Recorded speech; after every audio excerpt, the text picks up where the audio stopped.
Okay, hello and welcome everybody to the August webinar from the American Distance Education Consortium. My name is Oliver Grantman and I welcome everybody today to this wonderful webinar opportunity, and especially I thank Dr. Beth Ann Krüger and Dr. George Self from Cochise College here in Arizona to present on a topic that I think we all are to some degree familiar with, especially distance education implementation opportunities and challenges from an administrative perspective.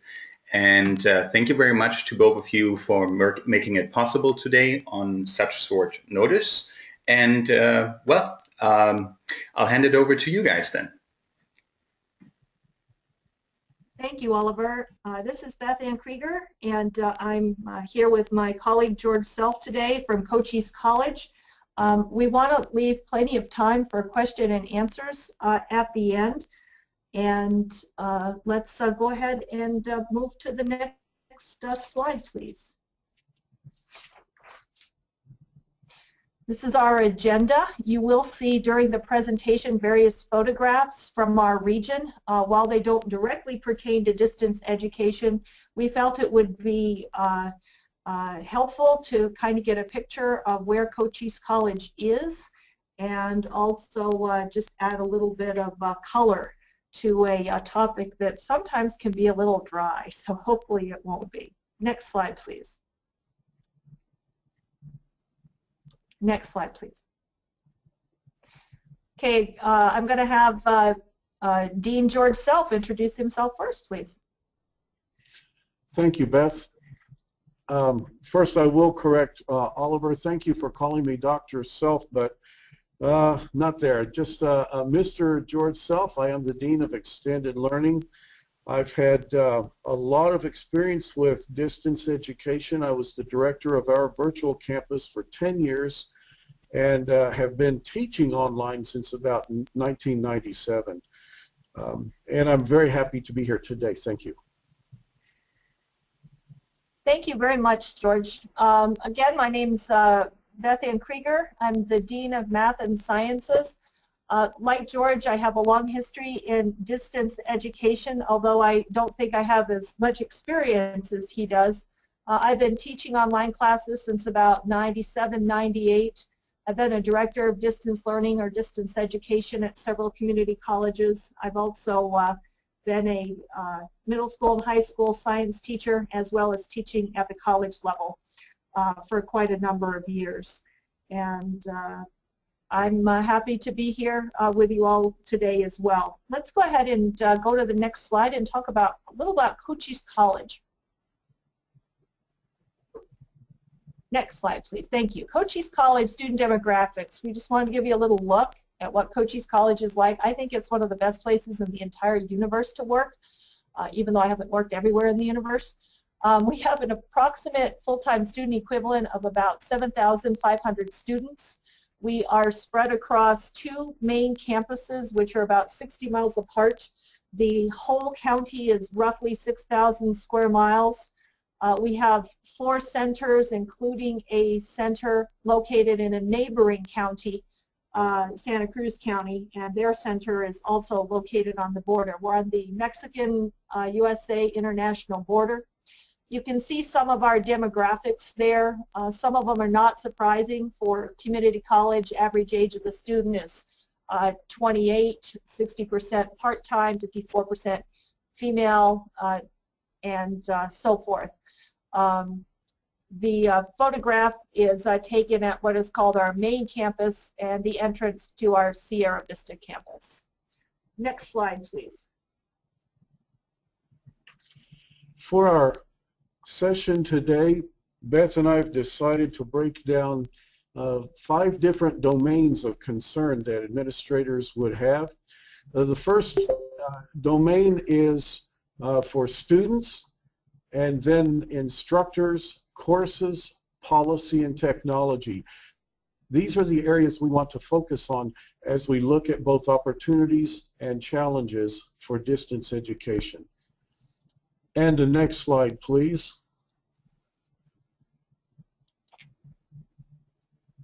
And Oliver, go right ahead to the next one. Okay, thank you. We'll go over some opportunities first, and many of these you're probably quite aware of. There are 3 student management opportunities. First of all, we can recruit students from everywhere for online classes. We're not just limited to a local population, and when you're in a small rural population, rural area such as where we are, that's very important. Students also who start a degree here, and then if they move away, they can still finish with their hometown or home county college. So there's a lot of benefits to that. Automated management. Many of the virtual learning environments, the platforms that they use, Blackboard, Moodle, and so forth, can easily be linked to the college's information system, such as Banner, the student information system, so that management of student enrollment can pretty much become automated. Now, that doesn't mean there are glitches, but for the most part, that's a big advantage.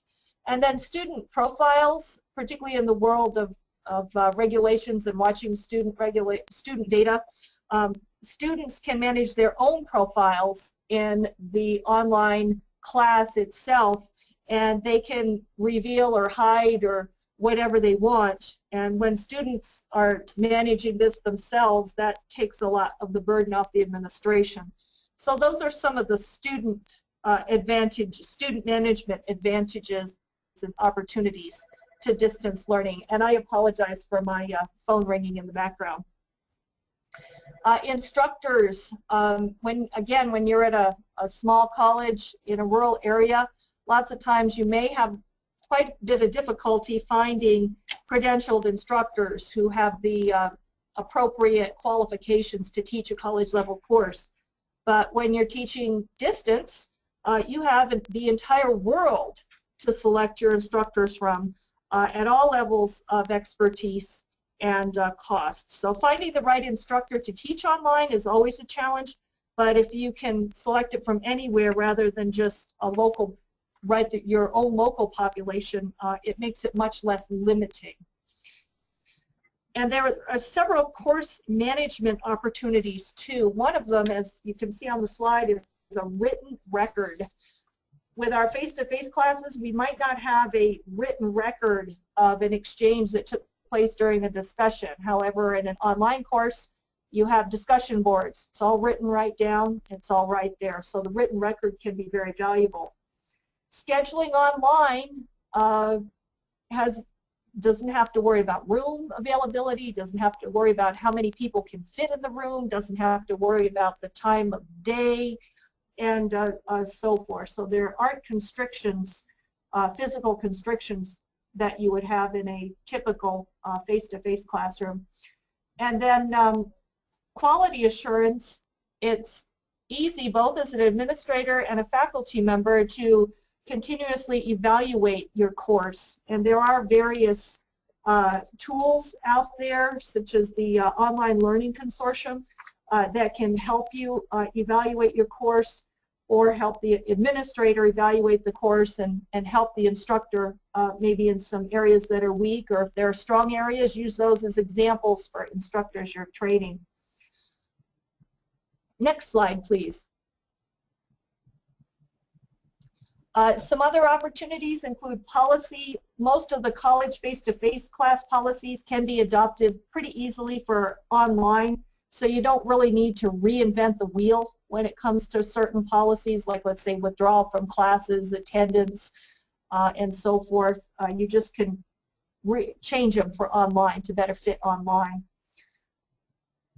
The virtual environment, as we know, changes very, very quickly, and another advantage to having classes online rather than face-to-face is it can be easier to adapt to that virtual environment because, again, you're not dealing sometimes with the physical space and other constraints.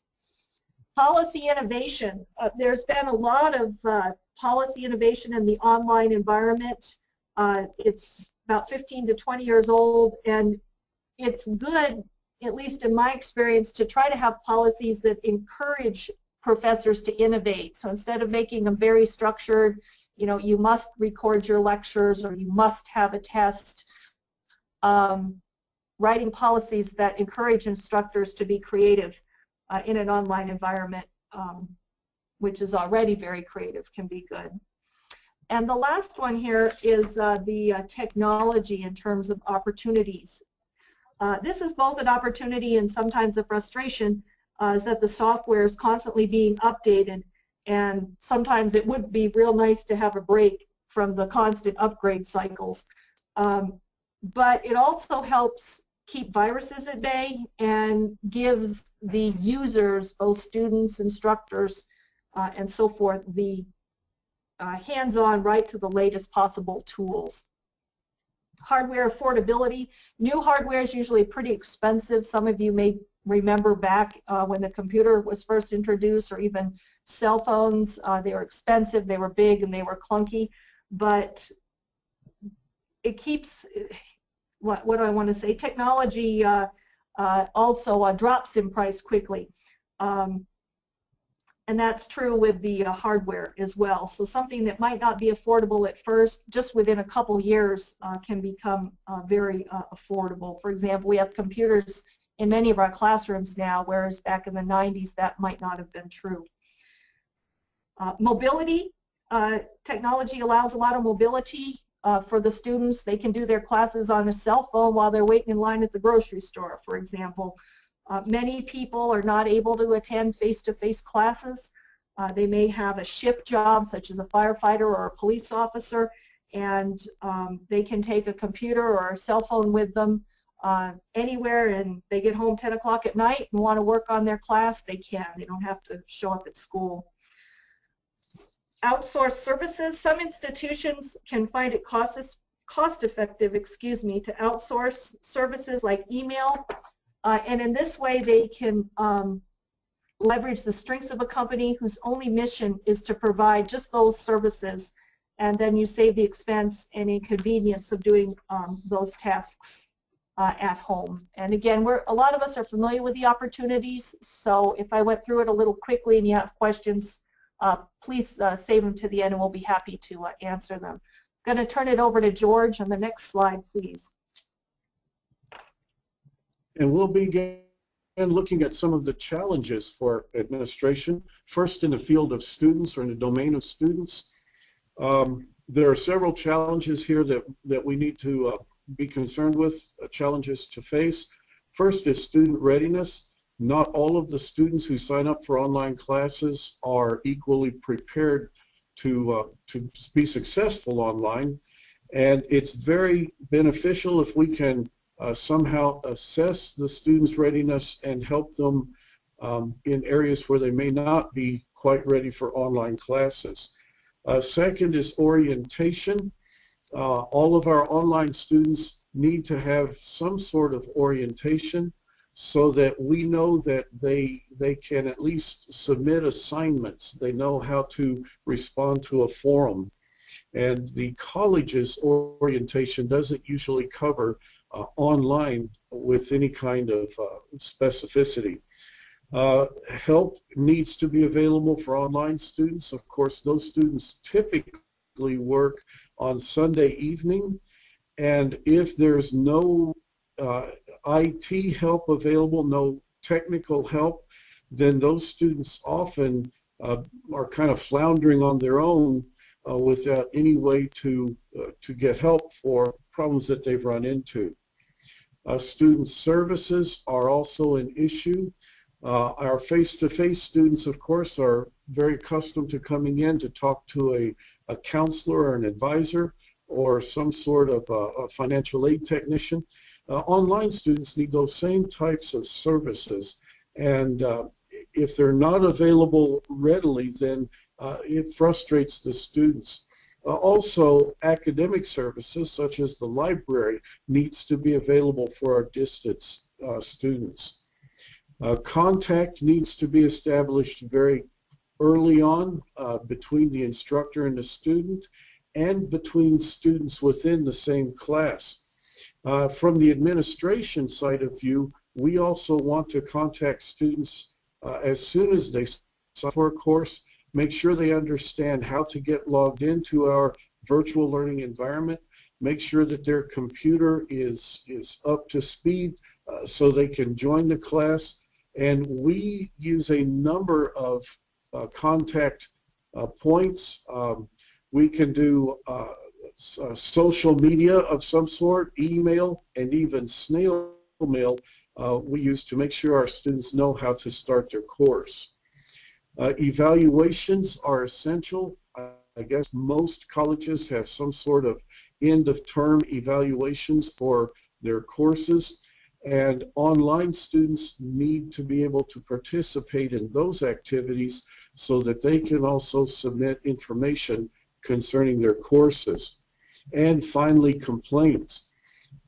There needs to be a very clear channel for students to lodge a complaint, and if they've got a complaint about well, the hardware, the software, the system, then perhaps that needs to funnel one direction, but a complaint about the instructor or the course may need to funnel someplace else. We've always here kept, for want of a better term, what I like to call an ombudsman who can accept all student complaints, take a look at them, figure out who's the best person to resolve those complaints, and then move those complaints on to that person. Oliver, next slide, please.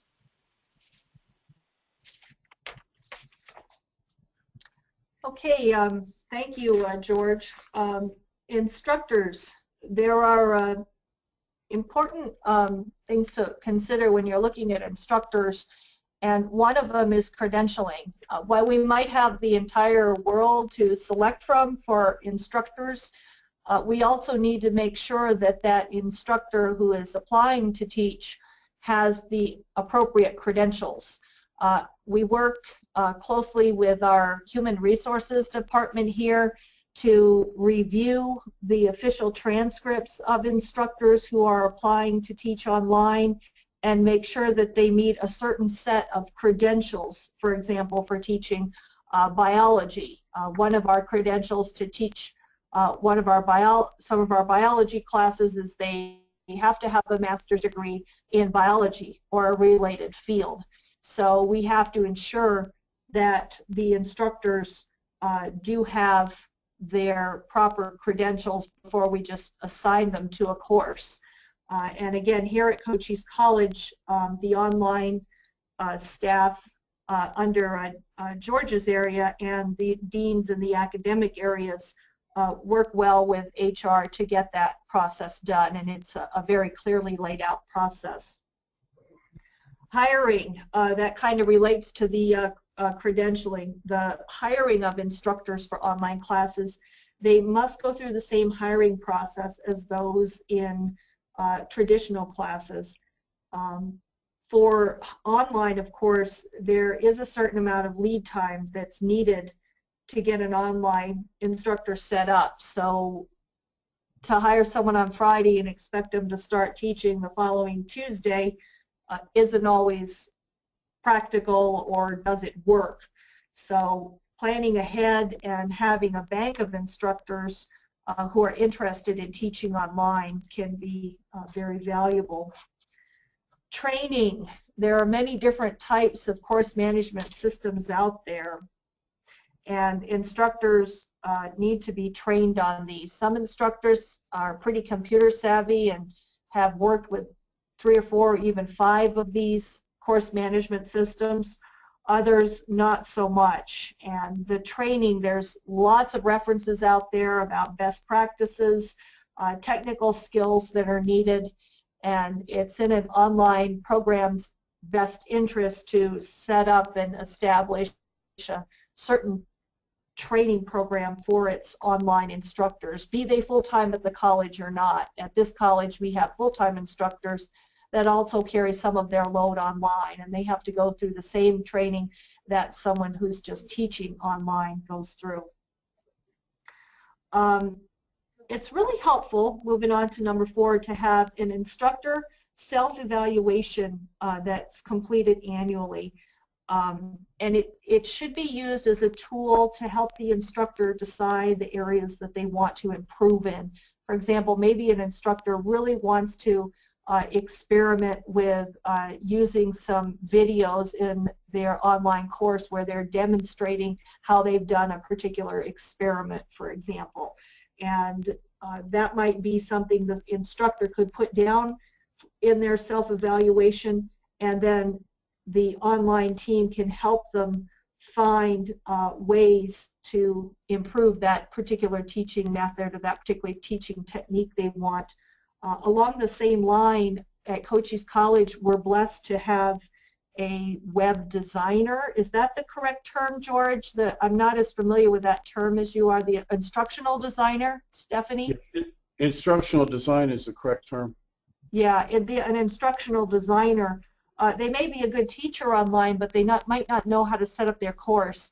And I have been a director over distance learning programs that did not have an instructional designer, and ones that did have access to an instructional designer, and they are an invaluable member of the team. They don't tell the teacher what to teach. Instead, they help the teacher show them how to organize it and put it together and present it in such a way so that the student is focused on learning the class material and not navigating the course.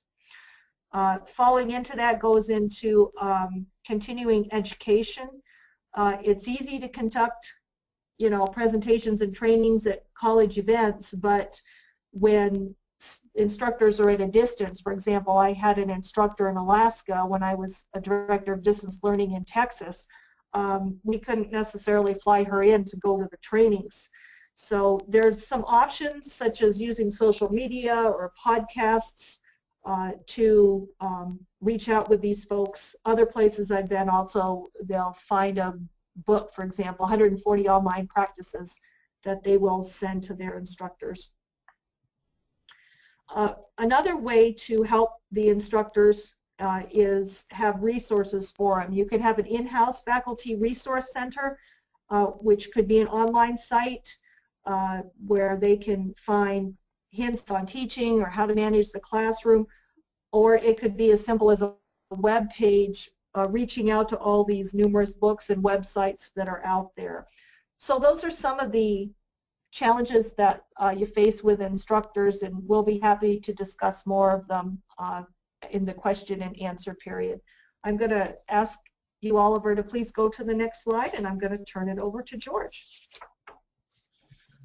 As far as our courses, there are 5 challenges that we've identified. First is scheduling. On the one hand, scheduling should be really simple for online classes. After all, you don't have the headache of finding a physical space or an instructor who's available at 1 o'clock in the afternoon or those types of things. On the other hand, there are some unique challenges to scheduling. For example, we typically schedule a number of sections of some of our basic classes like the English 101 classes, but then we found out we had maybe 15 sections scheduled and half of them only had 3 or 4 students. So we wanted to try to fill those sections in order to become more economically viable. And what we finally ended up doing was actually only opening 1 or 2 sections early on in the registration process. We had the others in our computer system, our student information system, but they were hidden from the students. After the first session filled, then we would open up the next one. And so we constantly watch those sessions as the registration period rolls along, and we're constantly opening up new sessions, but that way the ones that are there, we have reasonable assurance will be filled. Another scheduling issue are instructors. Again, for those classes where we have several sections, we'll also have several instructors.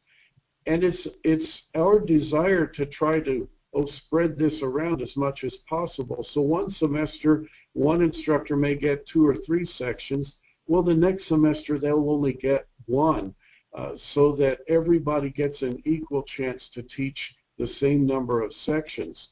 Well, to do that, we rotate instructors. That becomes an administrative challenge to try to keep up with who's taught how many sections.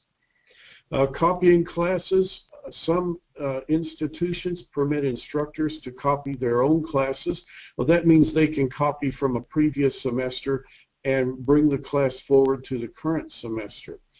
Some institutions, though, don't want instructors to do that because, frankly, they're afraid that instructors will copy a class and get something fouled up and maybe even hurt a class that's currently in session. So there are some challenges there. Just who's going to copy classes? How centralized does the administration want that function to remain? Checking courses, one of the most common complaints that we get from students is that they get into a class and the dates for the exams or assignments are from the previous semester because the instructor copied his class forward and then simply failed to go in and update even the dates. And so we have learned here to go out and check all of the classes a few days before they're opened up for students and make sure that at least the very simplest things like dates have been updated. Evaluations, a little earlier I mentioned that we have student evaluations of courses, and we do that, but we also want to do peer evaluations for each other's courses so that someone, for instance, in our English composition department can go in and take a look at the composition classes that are being taught online. We want to make sure that the rigor is there, that things are being done to the same standard as they would be done in a face-to-face class. And setting up all of those evaluation sessions and who's going to do it and how it's going to be done becomes an administrative challenge. And finally, inclusiveness. Of course, it isn't just law, but it's just the right way to be to make sure all of our students can fully participate in all the classes. Now, to be sure, we can have a student pop into a class that has a special need that we hadn't thought about before, but for the most part, we want our instructors to make their classes inclusive from the outset. We do ask that videos be captioned. We do ask that PDF files be properly created so that students with visual impairments have a table of contents that they can use. We are very careful to try to make all of our courses as inclusive as possible from the outset. Then when we have a special needs student, hopefully there won't be a whole lot more to do. Next, Beth will chat with us a moment about policy challenges. Oliver, if you will, please.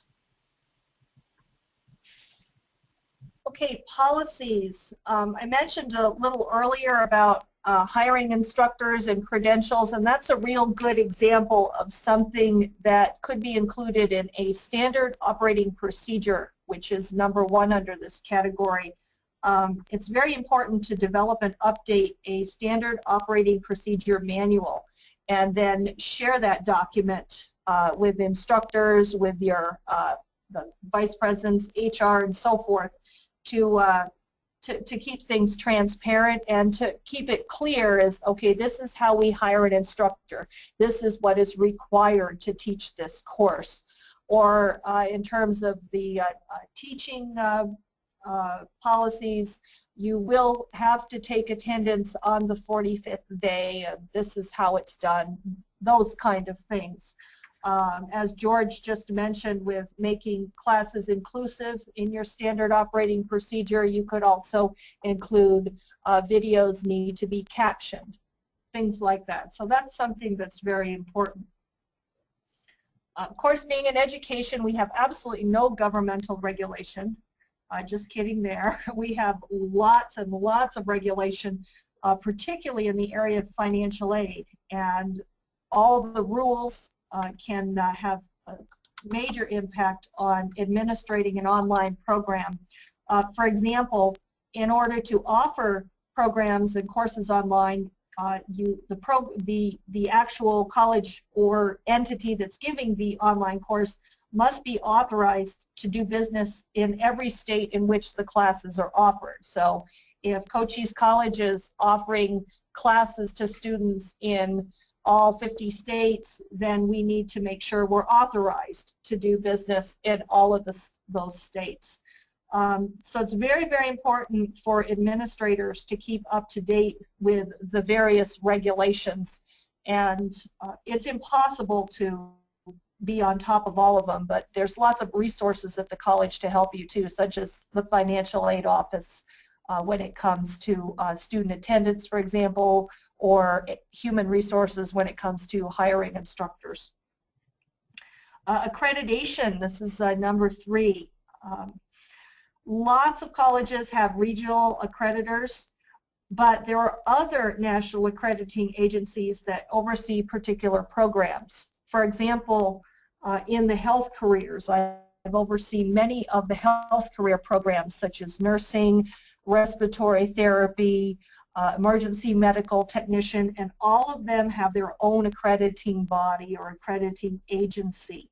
So if those classes affiliated with those programs are being offered online, then they have to meet the accrediting requirements that are set forth by those other accrediting agencies in addition to the regional accrediting agency. So that can be a real challenge. Program evaluation. That can also be a challenge because it's something that really should be evaluated regularly to make sure that the quality of the program is adequate, and it may even excel from that of what's face-to-face. In fact, it often amuses me when people will say, oh, well, how do we know distance learning is just as good as face-to-face? And my response to that is, well, haven't you been in face-to-face classes that are really awful? And do you want your distance learning class to be of that standard? There are resources. The Online Learning Consortium is a very good resource for helping programs and classes follow a standard of excellence. And there are others out there as well for evaluating your program. And finally, strategic planning. If you don't have a goal for your program, it's not going to improve, and it's really important that the online staff, including the instructors and student input, engage in strategic planning and reevaluate the goals of the program or even each of the courses on a regular basis. So those are some of the policy challenges, and I will turn it over now to George, who will talk about our next topic, which is technology. And the final domain for challenges would be technology challenges. The first one is managing the virtual learning environment, or the course management system, if you will. A few colleges and universities around still host their own virtual learning environment. Typically it's Moodle. Most colleges, though, don't have the IT resources to run very well, and so they outsource with organizations like Blackboard, Desire to Learn, or one of the Moodle hosting companies. But even if your system is outsourced, there's a lot of administration that needs to be considered from within the institution. For example, at my own institution, we do outsource our virtual learning environment, but from time to time our information technology department will change some process that they use internally and not realize that when they do that, suddenly the link to our virtual management or virtual learning environment has been broken in some way. So now maybe students aren't being uploaded into their classes, or maybe drops aren't being processed appropriately by the virtual learning environment. And it may take several days before we realize that, oh goodness, students who've registered for classes aren't being put in those classes because some process changed internally. So there's an awful lot of babysitting that needs to go on even if your virtual learning environment has been outsourced.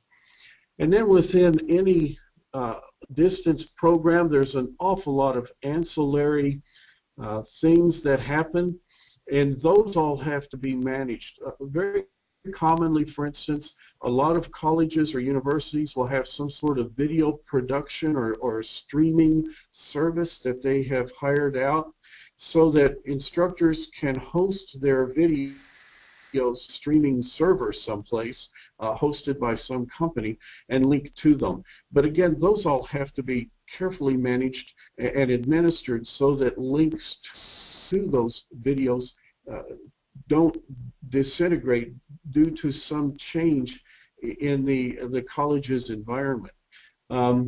Course evaluations. I'd mentioned earlier that we do student evaluations of courses. Well, at our college, those are all managed by a third party, an outsourced party that creates the evaluation tool and has students fill it out.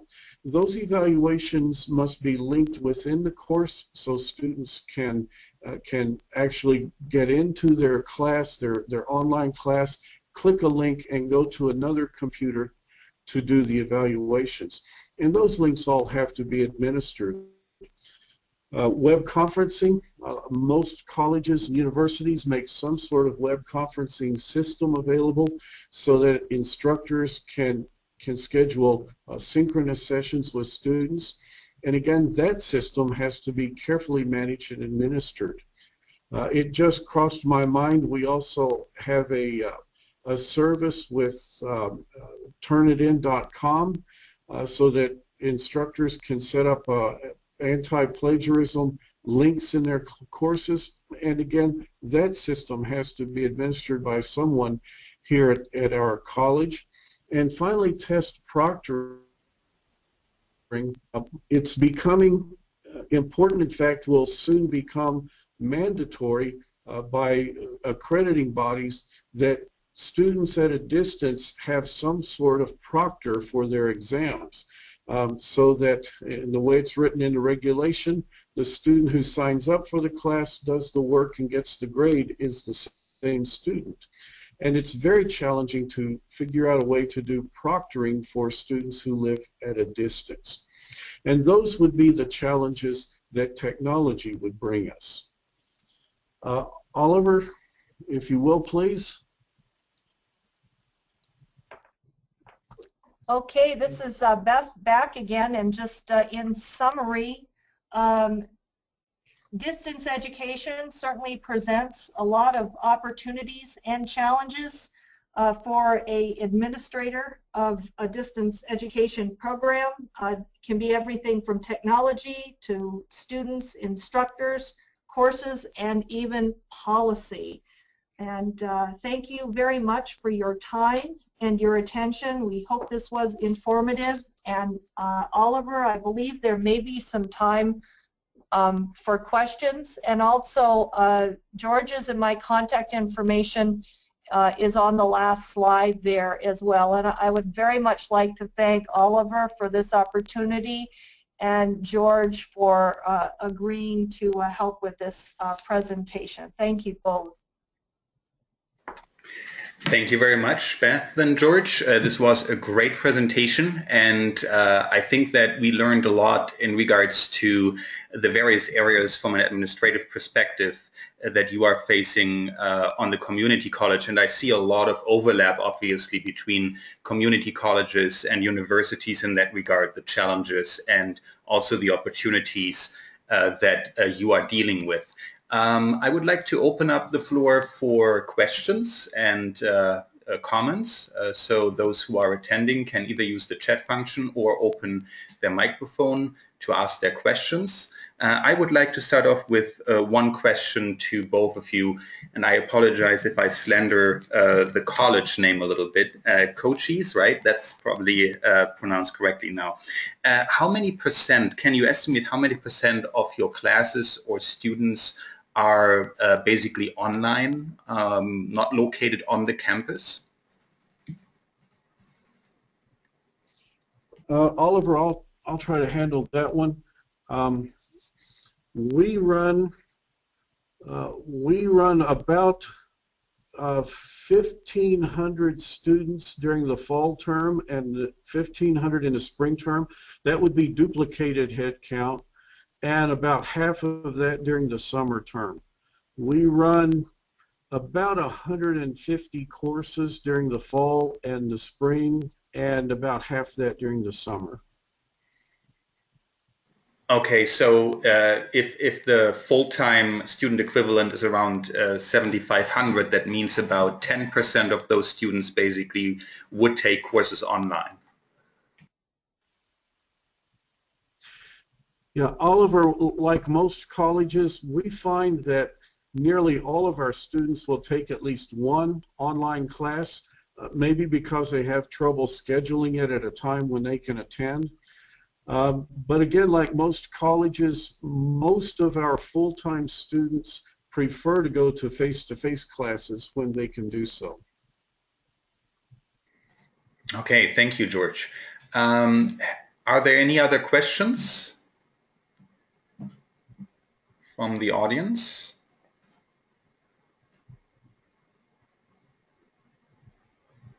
Might take a while.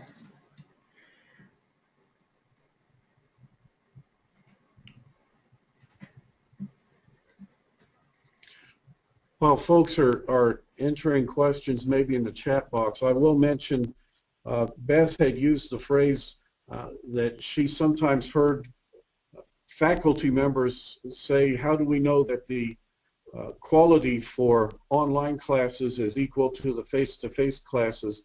I usually like to respond, well, how do you know your quality is equal to our online classes? And put the ball back in their court. I think that is an issue that has evolved over time from the initial perception, let's say that way, of online learning that has been portrayed in a certain way by for-profit institutions. I don't want to mention any names, but I think most of you know what I'm referring to. And obviously over the past years, there has been a lot of change and evolution in this sector of online and distance education.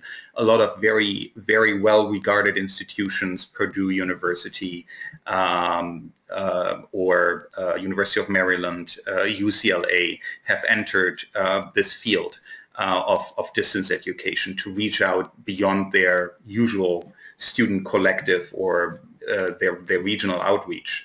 And I think that really has changed the field to a huge degree. I'm not sure if you are familiar with Quality Matters, which has started kind of in recent years, I think over the past 3 or 4 or 5 years, and is both addressing kind of in a class as well as online courses and how they set up and organized.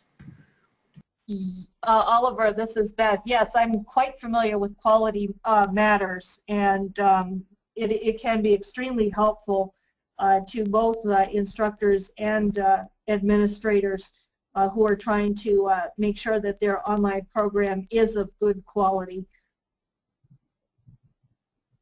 You mentioned at various points OLC, the Online Learning Consortium.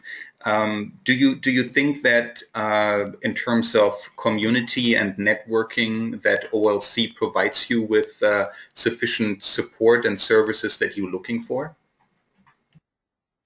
That is a really good question. I have not been the overseer of a distance learning program for several years, so at the moment I am not a good person to ask that because I haven't been as in touch with them as I was at a previous job where I was a director of distance learning. More recently, when I was teaching online, I found as an instructor that Quality Matters was one of the places that I went to. And I was also just using the Online Learning Consortium as an example. I'm sorry if I gave the impression of trying to endorse them. They were just the example that came to mind as a resource. And I will mention for the group that Cochise College was actually a member of Quality Matters a number of years ago and went to their training and used their rubrics and such. Eventually we dropped out of that group because frankly, it was my opinion that Quality Matters did a really good job looking at program evaluation, but they didn't do such a good job looking at actually what was happening inside the class. And the Quality Matters rubric at that time would look at things like, did we have adequate library resources? Did we have adequate financial resources? But really not at all address, did the instructor do some kind of forums, and how often did the instructor check the class? Now, my understanding is Quality Matters in the past few years has rectified that and added to their rubrics rubrics that would cover things that are actually going on at the teaching and learning level rather than the program level. What I did, I found a rubric from a community college in Southern California, Chino College, that addressed what I felt like was an appropriate quality assurance for instruction within a class. And we adapted that to use here. But you're absolutely right, Oliver. There are lots and lots of companies out there and colleges that have developed quality assurance rubrics and checklists, and we constantly take a look at those to find the best possible to use here. And that actually ties into a question that somebody posted. In regards to hiring teachers, how much is your decision influenced by any prior online teaching experience or educational, not only being trained in their respective field, let's say a science teacher, but somebody who also has an educational background, so some kind of educational experience prior to entering an online classroom? Oliver, we take all of those points into consideration. Whether the person has prior online experience or not is not the most important thing that we look at. We actually want to be sure that they're qualified in their discipline. Obviously, you can't have a teacher teaching a biology class who doesn't have a biology background. And it's always been our position that as long as the instructor has a strong discipline background and has some face-to-face teaching experience, then we can teach them the technology and the techniques, the methodology, to run an effective online class. And yeah, I would like to add to that again, here at Cochise, we're very fortunate to have an instructional designer to at least help with the design end of the class. And if an instructor has, as George stated, face-to-face classroom experience and they're expressing a desire to teach online, it's pretty positive that they will embrace doing best practices for online, whereas forcing somebody to teach online, which I know has occurred in the past, that may end up being an issue. But if somebody is interested in teaching online and has had the face-to-face experience, that's usually a good combination for somebody or for that person to be very open to learning and ending up being a really good online teacher.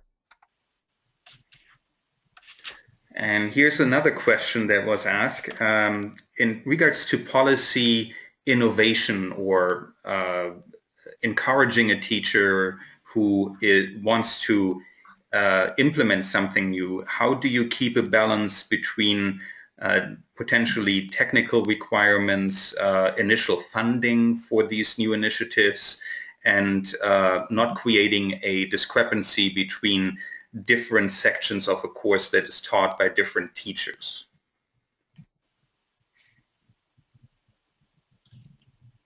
Beth, do you have any thoughts?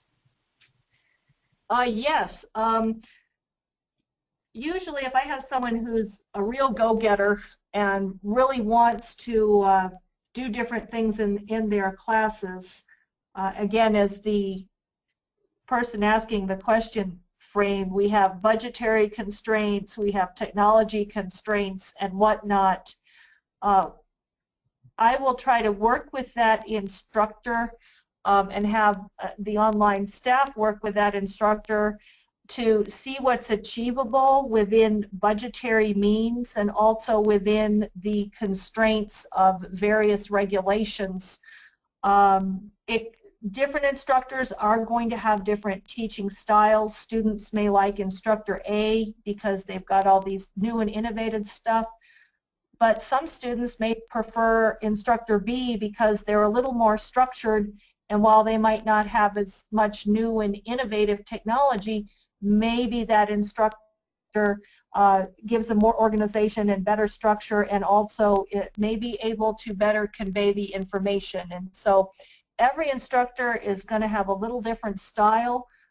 It's great to encourage people, and it's just a delicate balance between encouraging the person and letting them be creative, but also making them aware of, again, what the challenges and the constraints are. I recently heard a quote at a leadership summit I went to that when people are put under constraints, sometimes they can end up being more creative when they don't have any constraints whatsoever. And lots of times they can even be more motivated than if they don't have any constraints.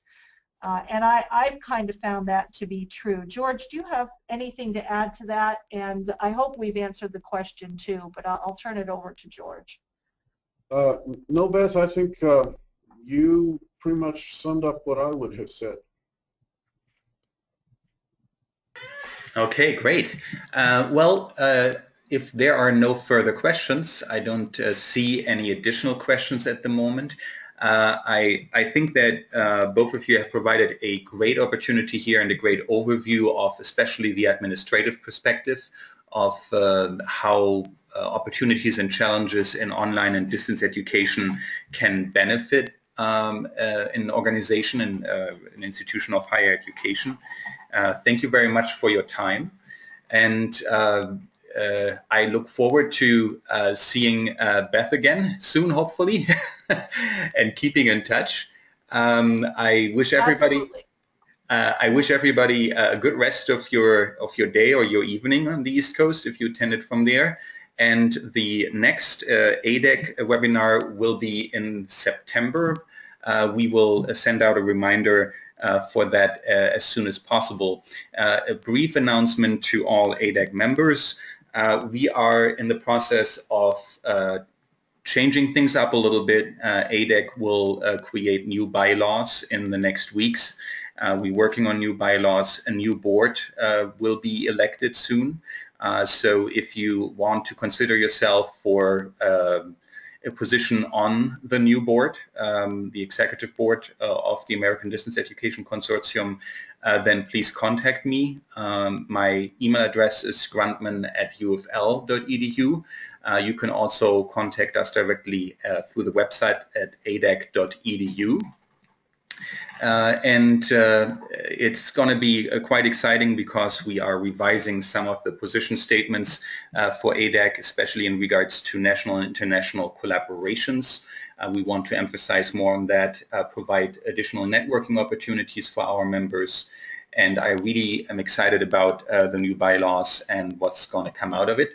So I hope that you all are going to be a part of this exciting new opportunity. And yeah, please get in touch with me if you have any questions or contact us directly through the adec.edu website. Thank you very much, everybody. Thank you again to Beth and George for taking the time today, and have a great rest of your day.